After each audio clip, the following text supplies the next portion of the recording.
আলু সয়াবিন পাতাকপি দিয়ে রান্না করা সবজি। এই সবজিটা যে খাতি কি মজার হয় তার কি কব। আর এই যে এরকম করে সবজিটা রান্না করলি পরে গুঁড়ো দিয়ে মধ্যবয়সী দিয়ে সব এবারে চারটিয়ে ফুটিয়ে ভাত খাবে এই সবজি হলি। কবে না অন্য কোনো সবজি আর খাবো না, খালি শীতকাল আসলেই কবে যে ওই সয়াবিন আলু পাতাকপি সবজি খাবো। তা নমস্কার, সবাই কেমন আছেন? আশা করি সবাই ভালো আছেন। তা সয়াবিন আলু পাতাকপি তরকারি রান্না করেছি, আর আমি কী দিয়ে কিরাম করে রান্না করলাম সেটাই আপনাদের সাথে শেয়ার করতেছি। তাই এই যে সয়াবিনটা ভালো করে সেদ্ধ করে নিছি, নিয়ে এই জায়গায় রেখে দিছি। মানে আর আপনারা যদি পারেন গরম জলে 10 মিনিট রেখে দেবেন, তালি পরে হয়ে যাবে। আর এই সয়াবিনগুলো এরকম নরম হয়ে গেছে জলে ভিজে, তারপরে আমি সয়াবিনগুলো ঠান্ডা জলে ধুয়ে চিপে নেবে জল ছাড়াই। আর এই যে চিপে নিছি, নিয়ে সাথে কিন্তু আলু কেটে নিছি। আলু আর সয়াবিন দিয়ে আর পাতাকপি দিয়ে যেহেতু রানবো, এদিকে পাতাকপিও কাটা হয়ে গেছে। আর এতে তো কোনো বাটা কষা মশলা যাবে না, ধরেন জিরে বাটা, আদা বাটা, পেঁয়াজ বাটা, রসুন বাটা কিচ্ছু না, যেহেতু নিরামিষ রান্না হবে।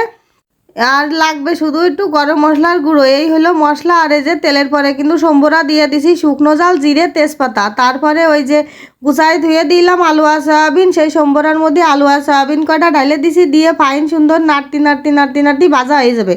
তাই যে কড়াইতে একটু একটু লেগে লেগে যাচ্ছিলো, কোনো সমস্যা না, খুসা দিলেই উঠে যাচ্ছে। আর এই যে সয়াবিন আলু কয়টা কিন্তু পুরো ভাজা ভাজা করে নিতে হবে। আর এই সয়াবিন আলু ভাজতে সামান্য একটু লবণ দিতে হবে, আর সামান্য একটুখানি হলুদ দিতে হবে ভাজার জন্য। আর পরে যখন পাতাকপি এর মধ্যে ঢেলিয়ে দিবানে, সেই সময় হলো আর একটু লবণ আর হলুদ দিবানে পাতাকপিতে যতটুকু লাগে আর কি। পাতাকপিটা যেহেতু শীতকালীন সবজি বুঝেছেন, ওই জন্য আর আলাদা করে সেদ্ধ করে জল জড়ানো লাগবে না। তেমন এই যে পাতাকপি কটা কিন্তু দিয়ে দেবো, সয়াবিন আলু কটা তো ফাইন সুন্দর এরকম লাল লাল করে ভেজে নিতে হবে। আর ওই যে যখন অসময়ে পাতাকপি হয় তখন কিন্তু সেদ্ধ করে একটু জল জড়ায় নিতে হয়, নয়তো খসখস করে পাতাকপি খাতেও সেরকম ভালো লাগে না। আমার কাছে তো ভালো লাগে না, আর কাছে মানে আর কারোর কাছে কিরাম লাগে তা আমি জানি না, আমার কাছে ভালো লাগে না অসময়তে পাতাকপি আর কি। ওই যে অন্য সময় যে সময় কিনে নিয়ে আসে সেই সময় জন্য কিরাম একটা গন্ধ খায়। আপনাদের কাছে গন্ধ করলে অবশ্যই কিন্তু কমেন্ট করে জানাবেন যে অন্য সময় পাতাকপি খালি কিরামের গন্ধ লাগে। আর এই যে এখন সময়ের পাতাকপিতে কোনো একটা গন্ধ বাতাস কিছু না, আর খাতি ওই জন্য অন্যরকম, আর রান্না করলেও সে দারুণ একটা গন্ধ বেরোয়। আর এদিকে কিন্তু পাতাকপিটা দিয়ে দিছি আলু সয়াবিনের মধ্যে ডালে দিয়ে, এবার নাড়িয়ে ছেড়ে নেবো, নাড়িয়ে ছেড়ে একটু অল্প করে মানে কুমায় নেবো। আরও খানিক পাতাকপি রয়েছে, আর এটা নাড়তি চাটি কমে যাবে, আর পাতাকপিতে কিন্তু বেশ জল গলবে না। আর এখন একটুখানি লবণ দিয়ে দেবো। আর এই যে পাতাকপি সম্পূর্ণটা দিয়ে দিচ্ছি ডাইলে, দেওয়ার পরে লবণ দিয়ে দিলাম, দিয়ে নাড়াচাড়া দিয়ে কিন্তু ডাইকে দেবো। আর হলো ডাইকে দেওয়ার আগে আমি এতে একটু সামান্য জল দিবানে, যাতে তাড়াতাড়ি একটু সেদ্ধ। আর যেহেতু সয়াবিন দিয়া তো পাতাকপিতে যতটুকু জল গলবে না, ওই সয়াবিনই হলো টেনে নেবে না, সেই জন্য আমি বাড়তি করে আর একটুখানি জল দেবো। জল দিয়ে ঢাকা দিয়ে দেবো, তারপরে আস্তে আস্তে ওই জলটা শুকোয় গেলেই তারপরে কিন্তু রান্না হয়ে যাবে পাতাকপির ঘন্ট। তাই যে জল দিয়ে দিলাম, জল দিয়ে নাড়ে ছেড়ে এখন দিয়ে দিবানে ডাইকে, ডাইকে দিয়ে আস্তে আস্তে সেদ্ধ হতে লাগুক। আর এই পাতাকপি সয়াবিনের তরকারিটা খাতি যে কি ভালো লাগে। আর আমার বাড়ির সবাই এই তরকারিটা খাতি খুব পছন্দ করে, তাই যে ঢাকা দিয়ে দিছি। এখন ঢাকনা উঠানো হয়ে গেছে, কারণ অতখানি সময় ধরে তো আসলে দেখানো সম্ভব না। তা এখন সেদ্ধ হয়ে গেছে, জলও কিন্তু প্রায় শুকোয় আছে, আরও খানিক শুকনো হবে, মানে পুরো ভাজি ভাজি টাইপের হবে। আর এই যে এখন কিন্তু একটু হলুদ দিয়ে দিলাম, হলুদ দিয়ে আবার একটুখানি গুটাগুটি করে দিতে হবে, নয়তো তো হবে না চারিদিকে হলুদ না ছড়ালি। আর হলুদ মনে আছে একটুখানি কম, তাইতে আর একটু হলুদ দিলাম, আর দিয়ে দিলাম 2 চামচ চিনি।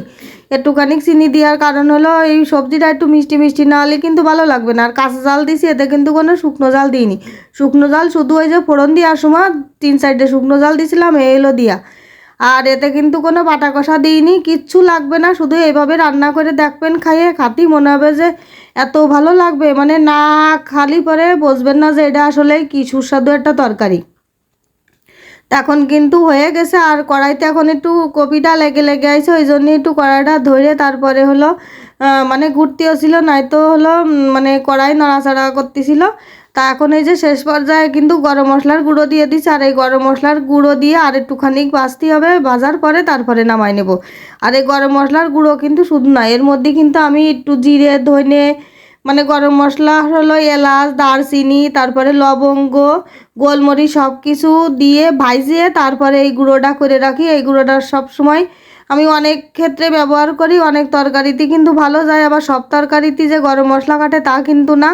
তাই পাতাকপির ক্ষেত্রে কিন্তু এই মশলাটা খুবই কার্যকারী, আর এত সুন্দর মানে একটা গন্ধ বেরোয় এই মশলাটা দেওয়ার পরে, তা আর কি বলবো।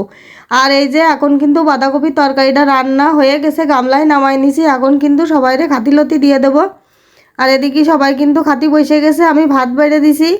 আর কি সুন্দর গরম গরম তরকারি, আর এদিক গরম গরম ভাত হবে, খাতি যে কি মজা লাগবে। আর এই দিয়েই সব ভাত খাওয়া হয়ে যাবে, আর মনে হবে না যে অন্য কোনো সবজি দিয়ে আমরা ভাত খাই। আর এমনি তো ছেলে পেলে সয়াবিন ভালো খায়, আর অনেক সময় কিন্তু বাঁধাকপি কেউ খাতে চায় না, মানে বাচ্চারা খাতে চায় না, কিন্তু এরকম করে রান্না করে দেবেন, অবশ্যই বাচ্চারা বাঁধাকপি সয়াবিন আলুর তরকারি একদম চাটে বুটে থাল পরিষ্কার করে দেবে খায়। তা যাই হোক, আমার এই ভিডিওটা যদি আপনাদের কাছে ভালো লেগে থাকে তাহলে কিন্তু অবশ্যই লাইক কমেন্ট শেয়ার করবেন, সাবস্ক্রাইব করবেন। আর অবশ্যই কিন্তু তরকারিটা রান্না করে খাইয়ে দেখতে পারেন, আপনাদের ইচ্ছা। আর এটা আমার কাছে ভালো লাগে তাই আমি ভিডিওটা বানাই আপনাদের জন্যই দিলাম শেয়ার করে। সবাই ভালো থাকবেন, টাটা।